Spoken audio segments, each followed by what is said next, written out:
म्यालेरियाले छोपेको छ हजुर म्यालेरियाले छोपेको रहेछ मलाई दिल्लीमा मलेरिया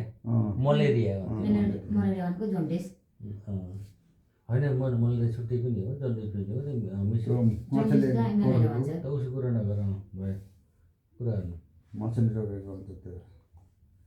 त्यो के हो अब भोलि जस्तो जाने भनेर अब यसो कपडा सपडा धुन पऱ्यो नुहाउन पऱ्यो भनेर सट्टा गरेर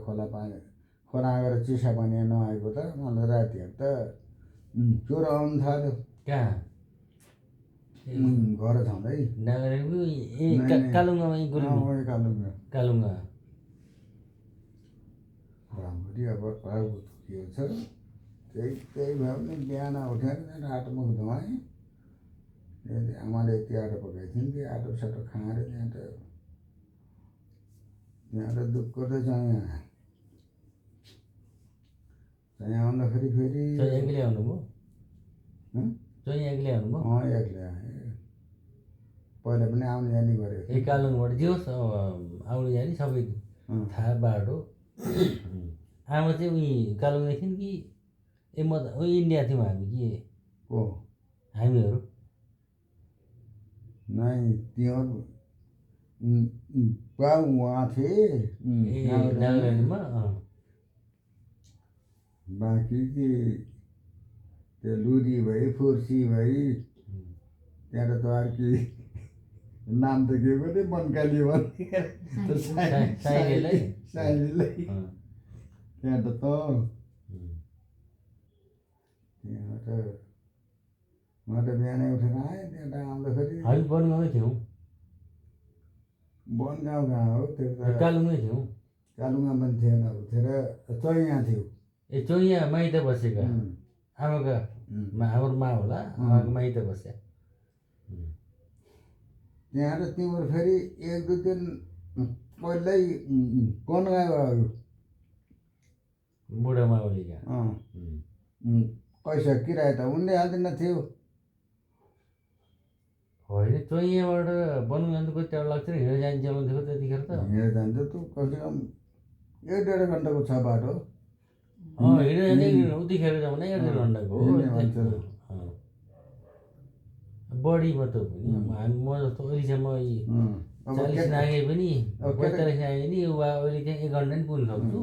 अब केटाकेटीसित आउँदाखेरि 2-3 घन्टा पनि लाग्छ ल त्यो लाग्छ यहाँ त हुँदै भने म जान्छु अब किराया अब पैसा सैसा खोज्न पर्यो त्यहाँ त 1000 रुपियाँ आइसी जो वाला चाहिँ 1000 रुपियाँ आइसी दिएर मलाई त फेरि पुताबाट घुमाउँदै ल्याएर आएको र उहाँ राता पोखरा छोडेन अर्को काँसी पोखरा कि हो राता पोखरा त पर परेको र बिहारी पोखरी र राता पोखरा पर फेरि उताबाट चाहिँ बिचको पोखरी के पर्छ जाँटा कोनगाउँतिर काटो जान्थ्यो पहिला यताबाट जाँदाखेरि चाहिँ राता पोखरा नजिक पर्छ वरपरो बिहारी पोखरी पर पर्यो उता चोइयातिर पौनतिरबाट आउँदाखेरि चाहिँ बिहारी पोखरी नजिक पर्थ्यो यता राता पोखरा पर पर्छ हामीले मलाई त्यहीँ छोडाए त्यहाँ त त्यो अर्को कति सालतिर कुरा हो यो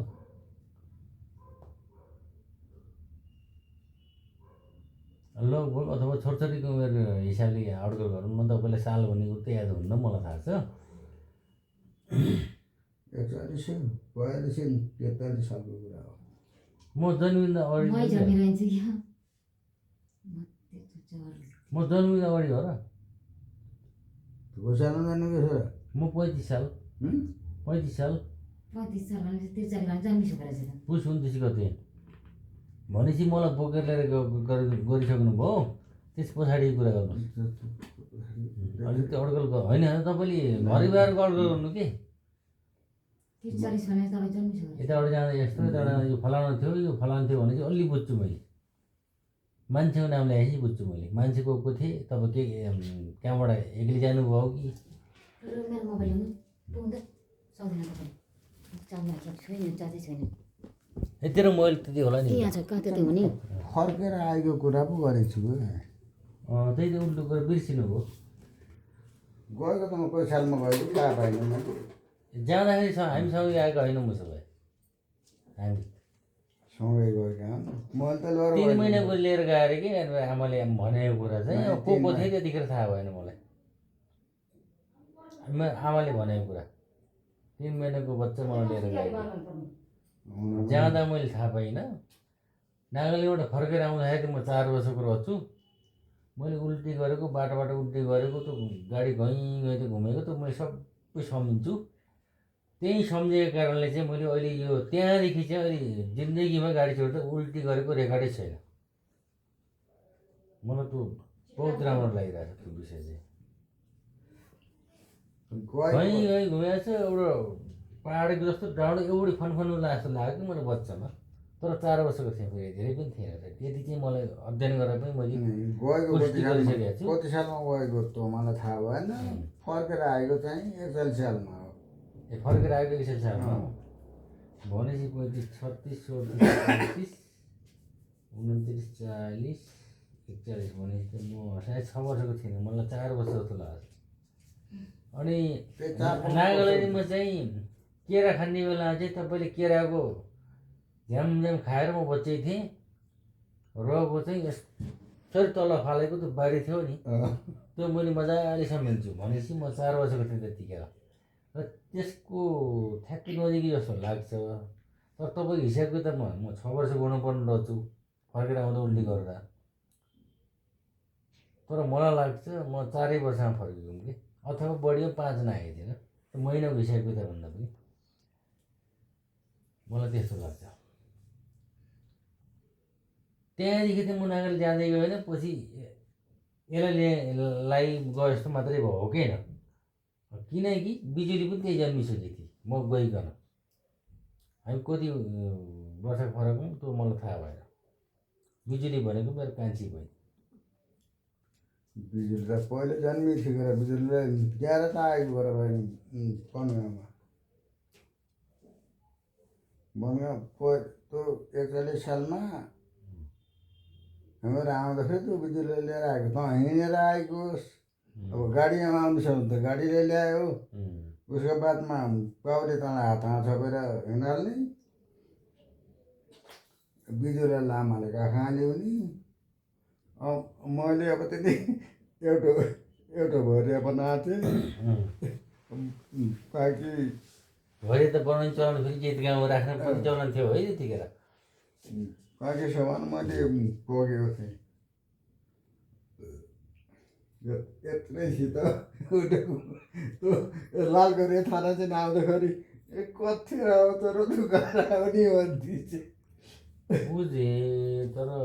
यो उमेरको फरक पऱ्यो कि मलाई ठ्याक्कै 4 वर्ष जस्तो लाग्थ्यो मैले नागाल्यान्ड छोड्दाखेरि 3 महिना म यहाँबाट लगेको र ठ्याक्क 4 वर्ष पुगेपछि बाउले चाहिँ काँधामा बोकेर के अरे पछाडि पछि कन्नु भन्दाखेरि गाउँतिर नराम्रो मान्दो रहेछ ढाडमा बोकेर ल्याउँदाखेरि उही भुसी घरको त अब राम्रो राम्रो घर देखेँ हामीलाई त्यो त्यतिखेर खरको छानो सिस्टम त त्यतिखेर नागाल्यान्डमा थिएन है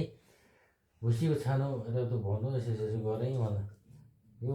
हो भनेर भने बाउले मलाई धेरैचोटि भने आफ्नो यो कुरा भोलि पर्सि पनि भेट भयो भने भन्छन् त्यो मलाई लागिरहेको छ तर तम्गासम्म चाहिँ गाडी चल्थ्यो म आउँदैसम्म यताका नेताहरूले चाहिँ यताउता राजनीति चलेको न हाम्रो त पाल पाएर चढेको गाडी घरबाट हिँड्दाका 3 दिनको दिन आएर बल्ल गाडी चढेको जाँदा अथवा म आउँदा तम्मुसम्म आएको थियौँ कि त्यो मलाई ठ्याक्कै चाहिँ याद भएन मान्छे त्यतिखेर पाल्पीबाट हिँडेर त हामी गएको होइन होला नि त कालुङसम्म त हिँडेर गएको पाल्पाबाट भरेर होला पाल्पाबाट त्यो पनि होला किन भन्दा रोहिरीको त्यो माथिको त्यो भिर छ नि अहिले राय माथि त्यो मन्दिर बनाएको नि त्यहाँसम्म उछिनेर यता बाटो आएको थिएन छनलाई त्यो पनि हुनसक्यो किनकि मलाई त्यहीँ हिँड्ने बानी लागेको कारणले कि सशस्त्र कलामा स्कुलको किताब किन्ने आउने चलन तम्गासमा आउने सदरमुकाममा त्यो कारणले गर्दाखेरि त्यो नहोला भन्न सक्दिनँ हो भने जस्तो लाग्दैन किनकि मेरो अर्को कुरा भयो तपाईँले भने भने पाल्पाबाट नमगासलाई बस गएका थिएनन् ट्रेक्टर जान्थे त्यहाँबाट त्यो जिप गाडी जान्थे त्यसले पनि त्यसलाई 35-40 रुपियाँ माग्यो ए नेपाली उहिलेको जमाना त्यहाँबाट यतिमा त हामीले हिँड्ने खाँदै पनि गए पनि पुगिन्छ किन झ्याकिँदै जान पऱ्यो धुलो माटो उहाँ त्यो गाडी त्यतिखेर कस्तो थियो भने त्यो मान्छे त्यो कमगासबाट चढेको मान्छे पाल्पा जाँदाखेरि त्यो मान्छे चिनिन्नथ्यो त्यो त होइन त्यो त मैले नि भोगेँ भन्छ हामी चाहिँ मेरो अङ्कल म बसेर दुःख सुख गरिरहेको छौँ हामी कतिसम्म सत्य कुरा हो गऱ्यौँ उहाँले कति बुझेर कुरा गर्नुभएको छ मैले कति बुझेको छु त्यो भगवान्ले जानु हामी गुल्मी बासिन्दाहरू यस्तै छ 11 मिनट गइसकेछ दुःख सुखको कुरा पुरानो कुरा गरिरहेको छौँ अब यस्तो भिडियो भन्दा पनि अब धेरै रोचक कुराहरू पनि लिएर आउने छ हामीहरूले मेरो युट्युबहरू चाहिँ यसो सब्सक्राइब गर्ने दुःख चाहिँ नमानिदिनु है जहाँ यसो सब्सक्राइब गरेर घन्टी दबाइदिँदा के हुन्छ र हजुर सम्पत्ति जाने होइन किन्नु पर्दैन 1 लाइक भए नि गरिदिनु है धन्यवाद गुड नाइट बाई बाई हुन्छ बाई बाई गरिदिनु मेरो कुरा नि लिएर राख्छ कुरा सुन्दै जानु म बुढो मान्छे भन्नु त ठिक छ होइन भन्न आएन तपाईँलाई अलिकति भन्न उहाँले चाहिँ खुलेर आउँदैन जे छ त्यही कुरा अहिलेसम्म सुनिरहनु भयो जो ज्यानले सुन्नुहुन्छ एकदम सुनेर साथ दिनु होला हुन त हजुरहरू कराइम मकै बारी भर्याङ भन्ने माथि सुन्नुहुन्छ यस्ता यस्ता कुराहरू पनि ध्यान दिनु होला हामी एकदम पीडित मान्छे हौँ पीडित मान्छेले त्यो युट्युबमा तपाईँले 1 लाइक गरेर पैसा कमाउन खोजेको त होइन त्यहीँ पनि दुःखै कुराहरू नेपालका कुना कुना जाउन विश्वभरि जाउनु मैले भन्दिनँ जे होस् विश्वमा नेपाली छन् भने उनीसम्म नि जाओस् नेपालको कुना कुना पुगोस् र म पनि नेपालको